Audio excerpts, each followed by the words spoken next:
tayo po ay dadako na sa ating racing Bible exhortation na ating pong gagampanan na ating kapatid na si Bro Marlon. Praise the Lord!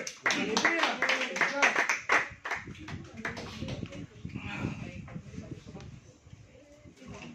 Praise the Lord! Lord to God po, ano? Sino mo yan? Si Kuya Person. Parang nagtatanggol yung isa eh. Kapag siya yung Wala. nakalikod yung hindi ko kilala talaga. Kasi yung tema po natin ngayon, Parang kasya pa kami dyan sa about worship. No? This picture po may captured 2019. 2019 po, no? Sa Tide po. Isang halimbawa din po kung paano tayo sumamba sa ating Panginoon. Amen. Ayan po. Sabi po sa kanyang salita sa Psalms 29:2, give unto the Lord the glory due unto His name. Worship the Lord in the beauty of holiness. Amen.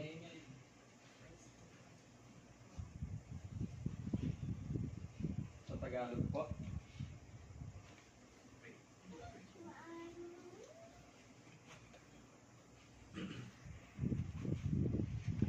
Ibigay ninyo sa Panginoon ang kaluwalhatiang marapat sa kanyang pangalan.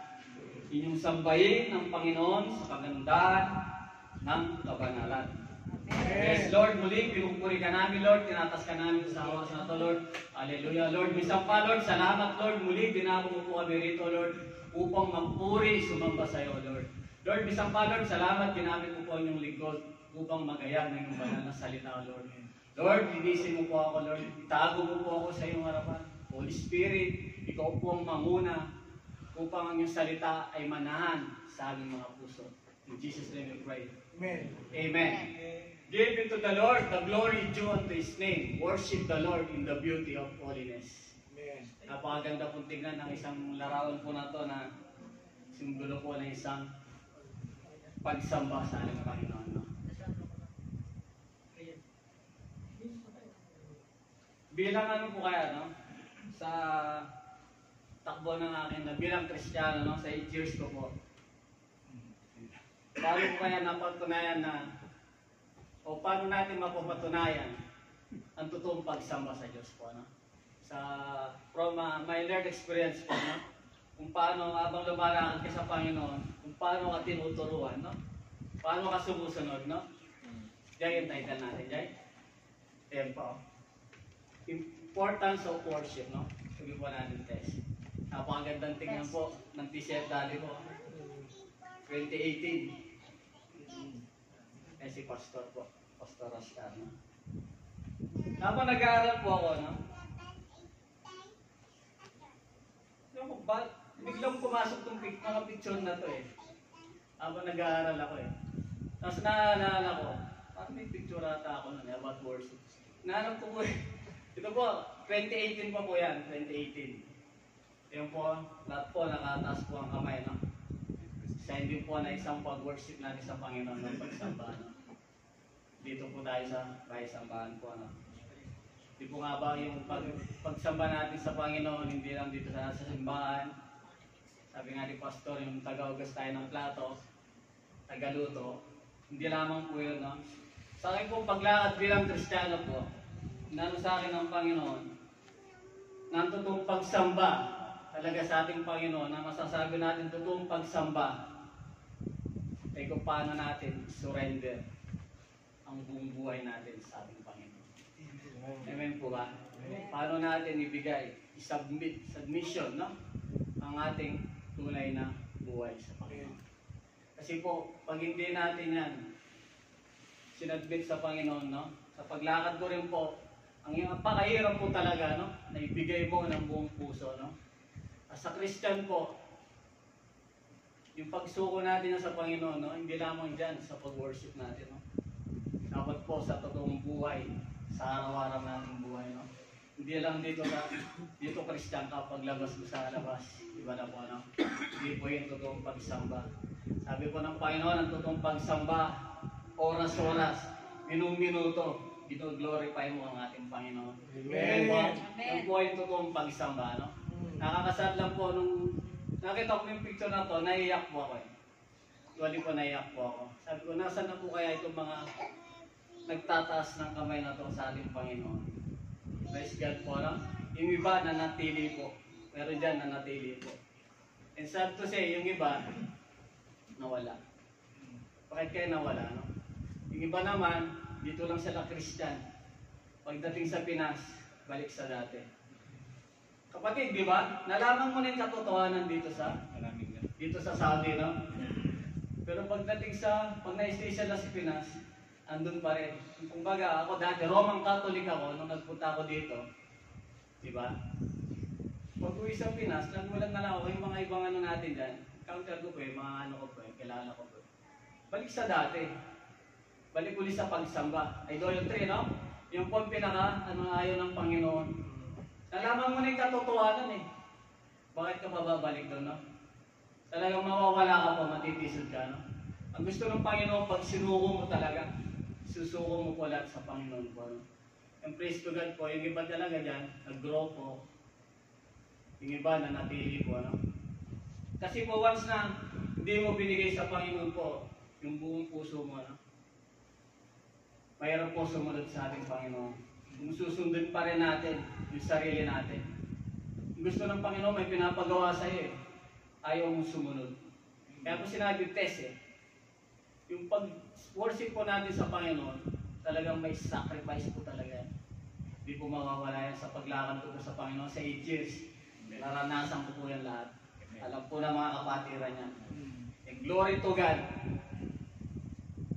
Sa test na yan, minsan hindi ko question ng Panginoon. Tinataas ko po ang Panginoon sa buhay. Alam po nila yan. Ang ating mga kapatiran dito. Kung paano ako binasag ng Panginoon. That time na 2019, no? Wala akong ibang ginawa.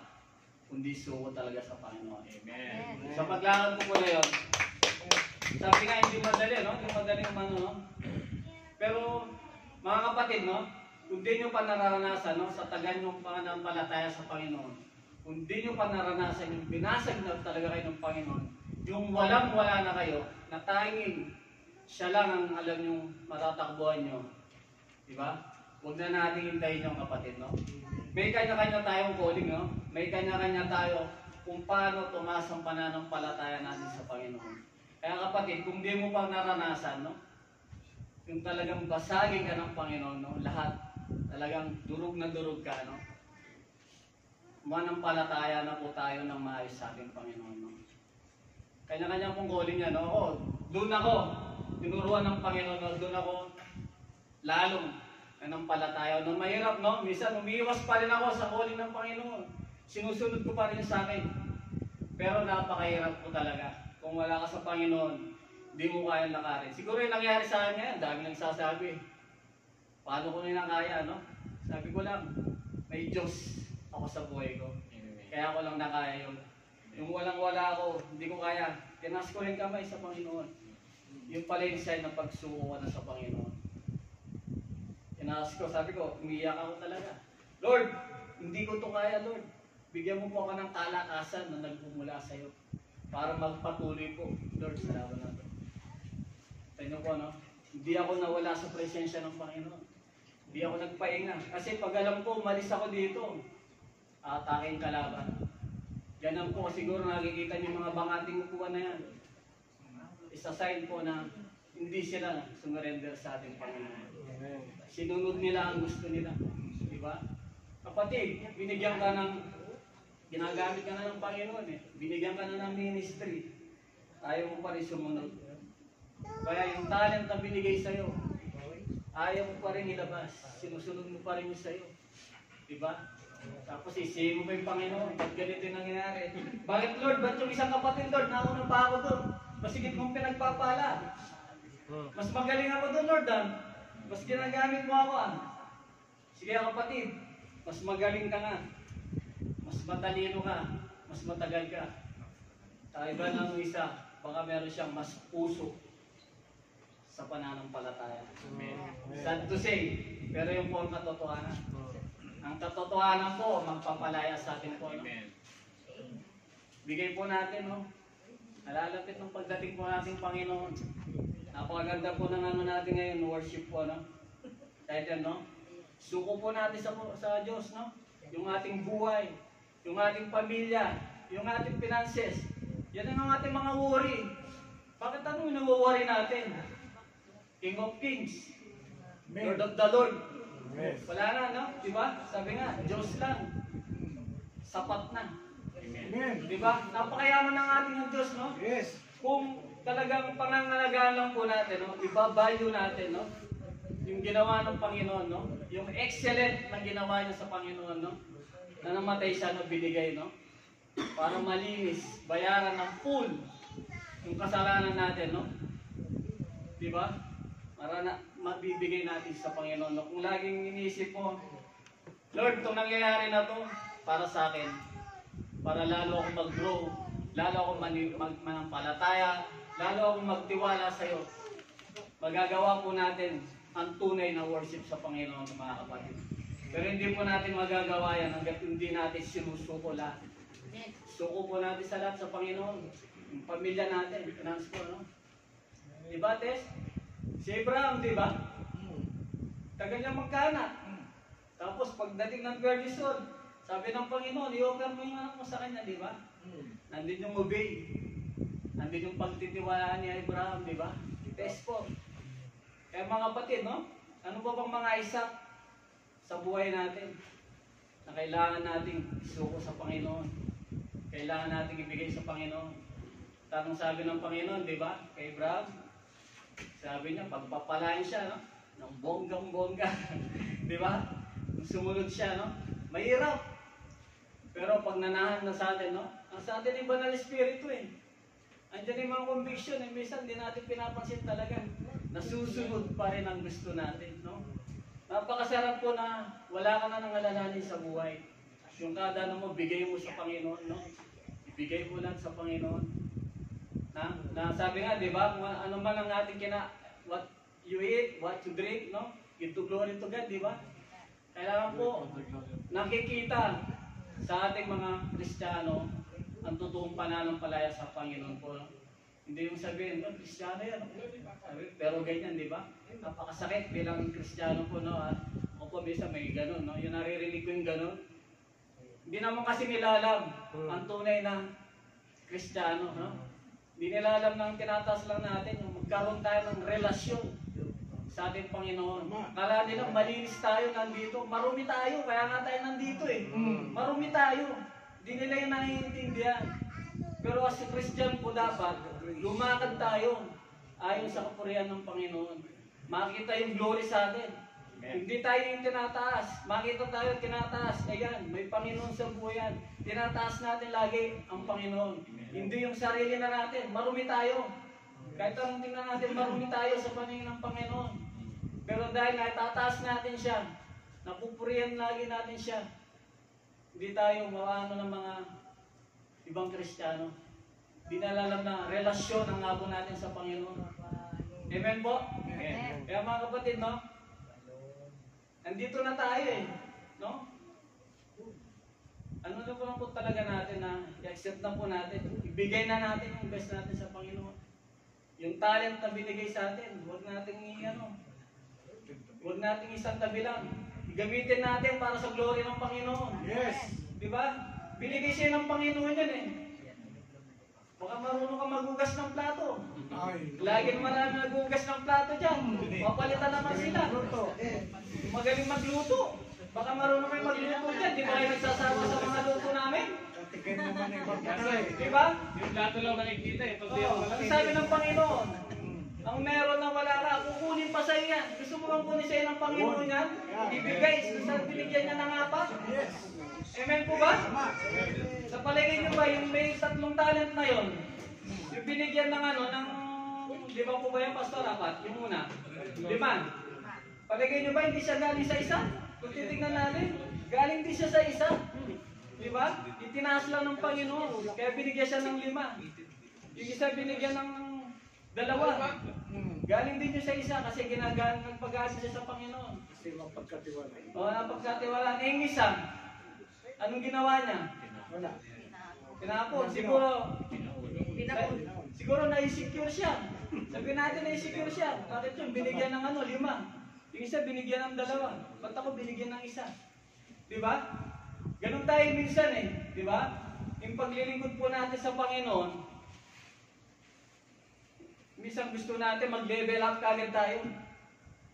Ayaw nating umano sa bababa muna. Di ba? Which naman, na bawat isa po sa atin, ang binibigay ng Panginoon ay sa ating sariling kakayanan. Di ba? May kanya-kanya tayong kakayanan, yung binigay ng Diyos na yan. Bawat isa sa atin, hindi ibig sabihin, gusto mo, ganun ka kagad, level up. Eh, sa mababa nga, hindi mo nga kayang sundan eh. Gusto mo pa mag-level up ka. Di ba? Anong gusto ng Panginoon? Tumitingin siya lagi sa ating puso. Puso, no? Kaya po natin na maghari talaga, no? Si Lord sa buhay natin. Yan po. Di ba? Habang binabalyo natin, no? Kaya sinasamba natin ang Panginoon. Mahal natin siya. Nagpapasalamat tayo sa Kanya. Di ba? Yun po yung totoong pagsamba po, no? Amen. Baba na po mga kapatid, pasensya na po. Yun po na, tapusin ko na rin po. Yun po na, encourage po kapatid, no? Act of worship po, no? Sige, tuloy mo lang, Brad. Ibigay po talaga natin, no? Pag-reach na kita sa susunod. Ibigay po natin sa Panginoon yung buong puso po natin sa Panginoon. Mga kapatid, pag hindi po natin sinuko, hindi po natin magagawa po ano. Hindi po natin magagawa na talagang manampalataya sa Panginoon. No? Napakasarap po gumising pag-gising mo, wala kang iniisip. Thank you, Lord. Ginising mo po ako ulit. Diba? Thank you, Lord. Sa araw na to, Lord, ikaw magbigay ng kalakasan. Lagi natin sasabihin, your will be done, Lord, sa araw na to. Amen. Diba? Lagi yun. Tsaka mga kapatid, pag-gising, huwag yung talagang titignan mo ng cellphone. Hayaan natin yung mga asawa natin muna, mga unahin natin lagi si Lord. Diba? Pag inuna natin si Lord, yung mga asawa natin, yung pamilya, siya nang bahala dyan kay ang Panginoon. Basta iuna natin. Kasi pag inuna mo yung cellphone, pag-gising mo, kunin mo, may mabasa ka na di maganda. Sira na yung mood mo. Pag-gising mo, tayo ka upo, manalangin ka, pasalamat ka sa Panginoon, tsaka mo tingnan sa cellphone mo. Kapatid, maniwala ka. Pag inuna mo yung panalangin, may makita ka man doon sa cellphone mo na di maganda. Bali, wala yun. Talaga, glory to God. Bali, wala yun. Pag inuna mo ang Panginoon. Sabi po sa kanyang salita sa Roman 12:1-2. Kaya nga mga kapatid, sinasamo ko sa inyo, alang-alang sa kabagan ng Diyos, nang iyong ihala yung inyong mga katawan na isang handog na buhay, banal, nakasiya-siya sa Diyos, na sa ninyong makatwirang paglilingkod. Huwag ninyong tularan ng sanlibutan ito, kundi magbago kayo sa pamamagitan ng pagbabago ng inyong pag-iisip, upang mapatunayan ninyo kung alin ang mabuti, kasiya-siya, at lubos na kalooban ng Diyos. Yes, Lord, muli pinupuri ka namin, Lord, tinataas ka namin, Lord, sa oras na to, Lord. Isang pa, Lord, salamat sa iyong salita, Lord. Isang pa, Lord, salamat, Lord, muli, Lord. Pinaranas mo sa amin, Lord, kung ano ang totoong pagsamba sa iyo, Lord.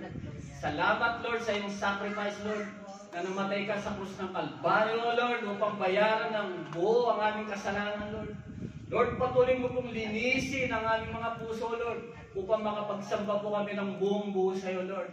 Lord, ano man ang aming mga worries, Lord, ay binibigay namin sa iyo, Lord. Ang aming mga pamilya, Lord, ang aming mga finances, so Lord, ay tinataas po namin sa iyo, Lord. At Lord, patuloy, Lord, na manahan ang iyong salita, Lord. Makita ka sa amin, Lord, na maitaas ka namin, Lord, bilang lingkod mo, Lord, sa aming mga buhay, Lord. Patuloy, Lord, na iyong salita ay manahan sa amin, Lord. At Lord, minsan pa, tinataas ko ang bawat kapatiran na nandito, Lord. Nakikita mo po ang bawat puso, Lord, ng mga kapatid na dito, Lord. Lord, patuloy, Lord, na turuan mo po sila, Lord, na mangusap ka pa sa amin, Lord. Ano man po, Lord, ang kailangan namin surrender sa iyo, Lord, ay maibigay po namin ng sapat sa iyo, Lord. Upang mapagsilbihan ka po namin, Lord, manampalataya kami ng sapat, Lord, sa iyong pangalan, O Lord. Maraming salamat, Lord, sa iyong kabutihan, O Lord. Salamat sa iyong dakilang pag-ibig sa amin, O Lord. In Jesus' name I pray. Amen.